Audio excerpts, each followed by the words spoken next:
예, 서울시민교회 권원 목사입니다. 오늘 영상이 안 떠나요? 방송실. 예.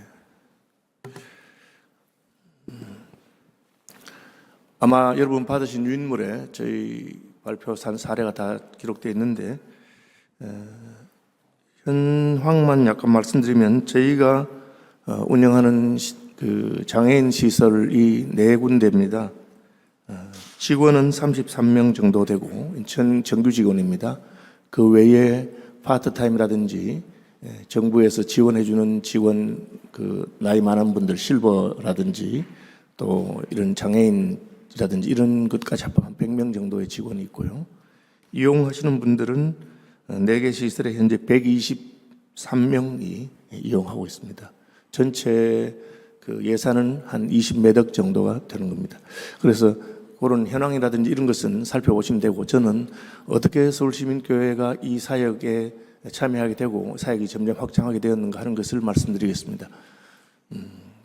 저는 서울시민교회 부임한 지 10년이 되었고, 제가 왔을 때 서울시민교회는 2개의 장애인 사역을 하고 있었는데, 하나는 장애인 주일학교였습니다. 저희 장애인 주일학교는 한 80명 정도의 발달장애인들을 대상으로 주일학교를 하고 있었고, 교사는 한 70명 정도였습니다. 제가 목사의 관점에서 볼 때 우리 교회에서 제일 충성되고 봉사를 잘하는 사람들이 그 장애인 부서에 다 몰려 있었습니다. 왜냐하면 중증 발달 장애인들은 거의 선생님 한 분이 학생 한 명을 케어해야 되는 그런 상황이었습니다. 저는 그전에는 이런 장애인 사회에 대한 인식이나 의식이 전혀 없었고, 대구에서 개척교회를 하다가 올라왔는데, 저희 대구 교회당을 지을 때 그냥 휠체어를 이용할 수 있도록 경사로를 하나 놓은 정도, 그 정도가 제가 인식하고 있는 거 다였습니다. 근데 제가 부임해 보니까 서울시민교회는 1991년부터 장애인 주일학교를 하고 있었습니다. 교회가 설립한 지 15년 됐는데, 제가 물었습니다. 왜 장애인 주일학교를 하게 되었느냐 물으니까 2가지 정도 얘기하시는데, 하나는 우리 장애인들도 하나님께 예배를 해야 되는데, 장애인들이 알아들을 수 있는 말로 또 장애인들에게 복음이 전해지는 것이 필요하다고 생각해서 했습니다. 2번째는 정부에서 주간에는 고등학교 졸업할 때까지 그 발달장애인들을 돌봐주는 학교 프로그램이 있습니다. 그런데 주말과 주일에는 그런 프로그램이 전혀 없습니다. 그래서 부모들이 주일에는 그 아이들 때문에 아무것도 못하고 주중에도 토요일도 못하고 그런 일이 있습니다. 그래서 부모님들에게 하루라도 교회에서 돌봐주는 게 필요하겠다. 그런 것 때문에 처음에는 서울시민교회에 발달장애인 몇 명으로 시작했는데, 그런 소문이 나니까 여러 곳에서 자기 아이들을 교회로 보내서, 제가 갔을 때 이미 발달장애인이 80명, 교사가 70명 되는 그런 주일학교 있었고요. 그 다음에 2001년도인가에 희망의 학교라고 하는 주간보호시설을 만들게 됐습니다. 왜 만들었느냐 물으니까, 이 아이들이 고등학교까지는 정부에서 케어를 해주는 학교에 보내면 되는데, 고등학교를 졸업한 이제 성인기에 들어가는 발달장애인들은 아무도 신경 쓰거나 돌보는 사람이 없다는 겁니다. 그래서 저희들은 다른 데는 안 했고, 그냥 우리 교회 주일학교에 있는 그 장애인 주일학교 80명 학생들이 졸업한 다음에 주중에 부모님들이 돌본다고 아무것도 못하니까, 그 아이들을 돌보는 것을 위해서 우리가 주간보호시설을 하나 만들어야 되겠다 하고 했습니다. 주간보호시설을 만들면 이제 처음 몇 년 동안은 교회가 재정을 다 부담해서 하다가, 정부에서 인가를 제대로 받게 되면 정부에서 직원 월급이 지원됩니다. 그래서 조금 재정 부담이, 임금비는 나가니까 덜한 그런 점이 있었습니다. 그런데 정부에서는 지원해주는 그 직원의 숫자가 정해져 있습니다. 최대 6명인가까지 정해져 있습니다.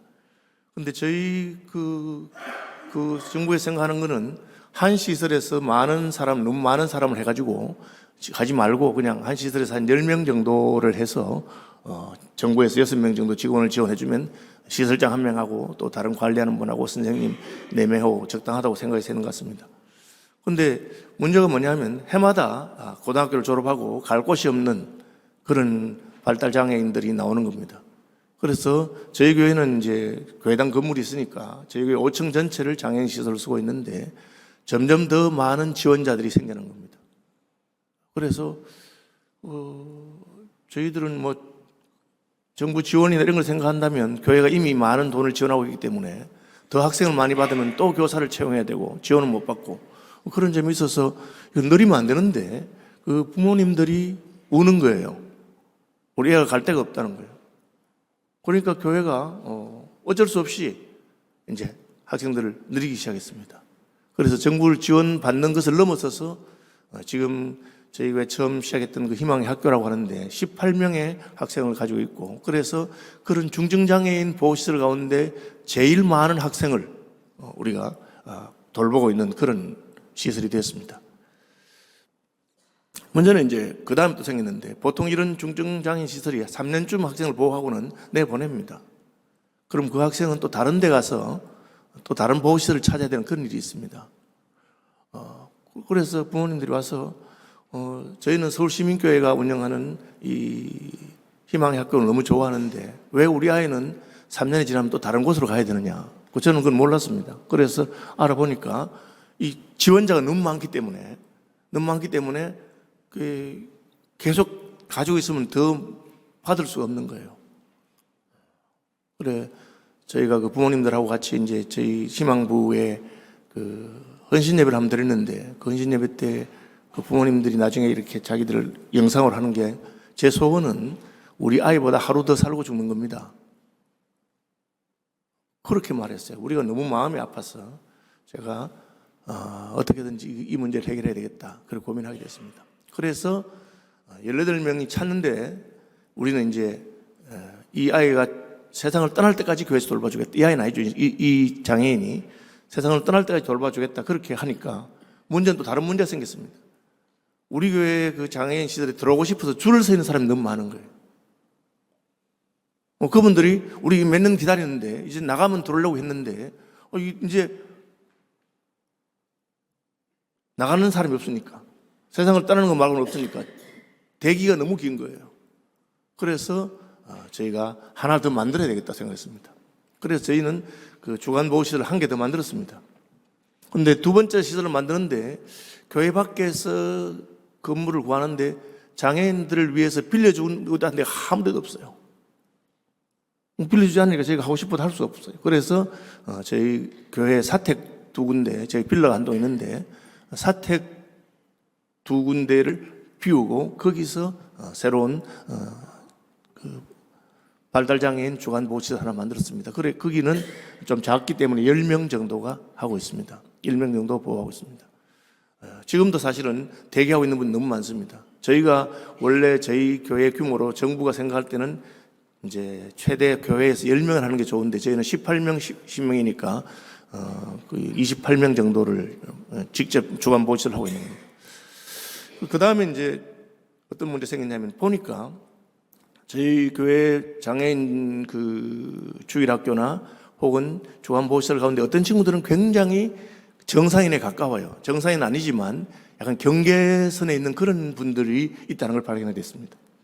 그런 분들을 그냥 교회가 보호비를 받고 좀 아까 받거든요. 조금 받고 이렇게 하루 종일 그냥 앉혀 놓는다든지 그런 것은 너무 이게 아니라는 그런 생각이 들었습니다. 그래서 저희 교회 그 장애인 사역을 담당하고 있는 그 당시 강도사님, 지금 목사님인데 그분이 저한테 찾아와서 목사님 우리가 그 장애인 직업 재활 시설을 하나 더 만들면 좋겠습니다. 그렇게.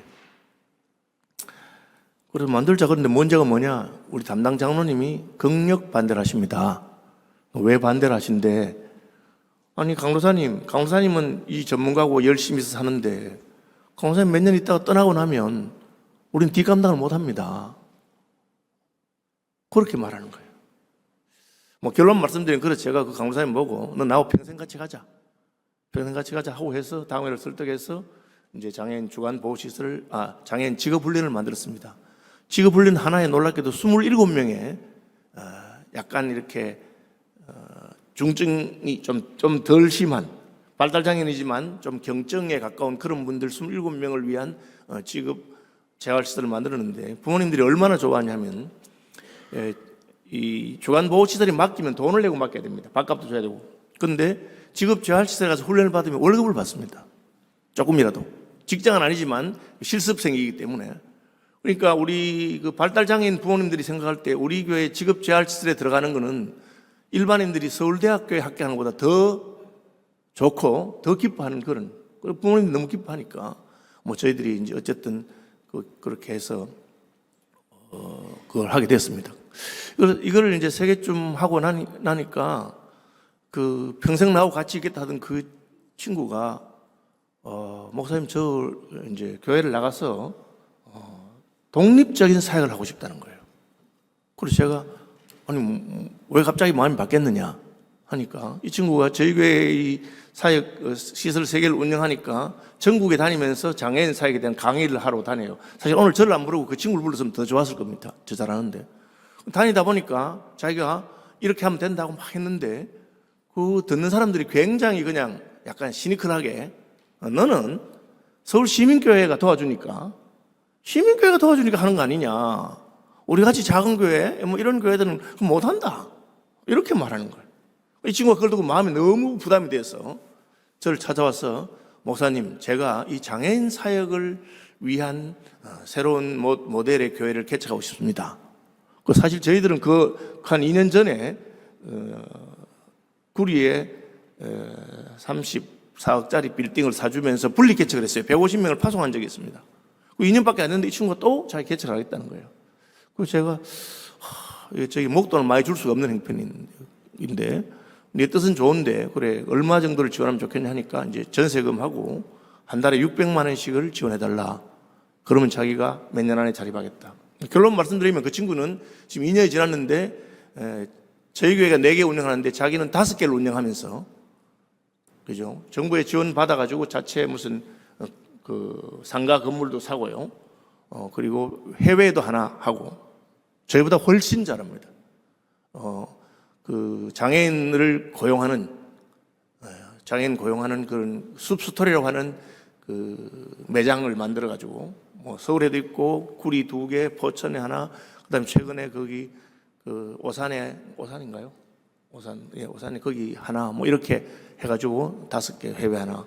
제가 한번 그 창고에 가봤는데 1년 동안 그 5개 매장에 쓸 수 있는 물건을 기증받은 게 큰 창고에 이 예배당만 한 것 같은데 가득 있더라고요. 그래서 아주 사역을 잘하는 친구예요. 그래가지고 그렇게 하고 있고 어쨌든 저희는 그 친구를 파송하고 지금은 우리가 후원하지 않습니다. 자립하게 돼가지고 그렇게 하고 있습니다.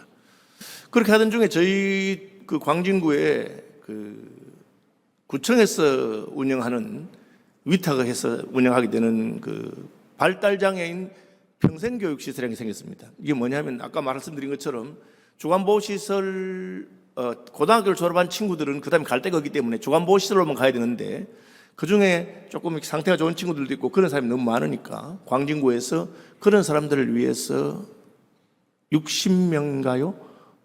63명 정도를 지원하는 그런 걸 만들었는데 문제가 생겼어요. 그 운영하는 분들이 무슨 좀 비리가 있었는지 문제가 생겨서 그 위탁이 취소되면서 그 구청에서 찾아와서 저희가 새로운 사람 그 운영 기관을 찾아야 되는데 제발 서울 시민교회에서 지원해 주면 좋겠다. 그래서 뭐 지원하면 우리가 되느냐? 심사를 하기 때문에 보장 못하지. 그러나 저희는 서울 시민교회 하면 너무 좋겠다. 그래서 저희들이 그 100몇십 페이지의 그 자료를 만들어서 다 지원했습니다. 하니까 몇 군데가 더 지원했는데 저희 교회가 됐어요. 거기는 뭐 지원도 아주 많고 직원이 30몇 명인가요? 뭐 어쨌든 이용객이 60몇 명 아주 큰 기관입니다. 그럼 이제 제가 많이 가서 제가 말씀드리고 싶은 거는 저희는 뭐 이런 걸 잘 알았던 사람은 아닌데 저희 원칙은 뭐냐면 필요가 있는데 필요가 있는 것을 교회가 도와야 되겠다. 그 다음에 필요는 하지만 정부나 다른 단체에서 많이 하는 건 우리 안 해야 되겠다. 왜? 우리가 힘이 모자라니까. 도와야 될 필요는 있는데 아무도 안 도와주는 걸 해야 되겠다. 그렇게 하다 보니까 주일학교부터 시작해서 지금은 그 4개 기관을 운영하게 되고 그 4개 기관의 그 운영비가 저희 교회 경상비보다 더 많습니다. 더 많고 직원도 저희 교회도 뭐 직원이 좀 20명 정도 되나요? 그런데 거기 직원은 100명 다 합하면 아까 말한 파타임까지 그런 정도로 확장되겠습니다. 저희가 하던 일 중에서도 저희는 지자체나 정부나 다른 교회들이 많이 하는 것을 저희는 포기합니다. 제가 왔을 때 문화교실이라고 요즘 지자체에서 하는 그런 길을 아주 열심히 하고 직원이 2명 있었는데 저는 그걸 없앴습니다. 우리 원치 않았지만 선교원이 있었는데 아까 말한 것처럼 정부 어린이집 지원하고 우리에 너무 부담이 많아서 성교원도 포기했습니다. 그 대신 하지 않던 다른 것들, 학사, 저희 교회 대학 청년들을 학사했는데 한 40명 정도의 대학 청년들을 하고 있습니다. 그런 걸 하고 있습니다. 이제 시간이 많이 되는 것 같습니다. 죄송합니다. 그래서 교회가 이제 주님의 눈을 가지고 고통당하는 사람이나 필요한 사람을 보는 게 저는 참 중요하다고 생각합니다. 그리고 그 일을 위해서 교회가 할 수 있는 것을 하다 보면 하는 게 자꾸 일을 확장시켜 주는 걸 보게 됩니다. 필요한 쪽은 더 확장되고 우리가 하지 않아도 되는 건 안 해도 됩니다. 예를 들면 코로나가 끝난 다음에 저희가 아기학교를 다시 오픈했는데 전반기 학기에 7명이 등록했습니다. 그러니까 교회의 교사라든지 교역자가 붙어가지고 한 10몇 명이 붙어서 하는 건데 학생 어린이 7명이 왔죠. 그래도 저희는 했습니다. 이 학기, 지난 학기죠. 지금 이번 학기죠. 이번 학기는 28명이 등록했습니다. 그러니까 필요가 있다는 거죠. 처음에는 이제 코로나 때 안 모였다가 그래서 필요한 사람들을 위해서 교회가 할 수 있는 걸 하게 되면 하나님께서 그 사역을 확장시켜 주는 것 같고요. 물론 교회에 부담은 됩니다. 부담은 되지만 그것을 통해서 하나님께서 그 부모님들에게 복음이 들어가게 하고 또 예수께로 나오게 하는 그런 걸 하고 있습니다. 저는 담임 목사니까 제가 잘 알지는 못하고 그냥 하는 것을 아까 말한 것처럼 한 달에 600만 원 지원해 주십시오. 그래 해봐라. 이건 필요합니다. 해봐라. 그렇게는 잘하는 그런 약간 예스맨 쪽입니다. 그러니까 그 일들이 자꾸 확장되게 되는 걸 보게 됩니다. 이번에 물어보니까 제가 오기 전에 이 담당하는 목사님한테 장애인 파트너만 그래 내년에는 무슨 특별한 걸 있나 하니까 자기들은 장애인 부서 수련회를 하는데 내년에는 제주도에 가겠다고 그래 지금 전세 비행기를 알아보고 있다고 그렇게 말하더라고요. 그래서 제가 우리 교회에서 제일 배짱이 좋고 그렇게 하는 걸 볼 때 도전도 받고 그렇게 했습니다. 감사합니다.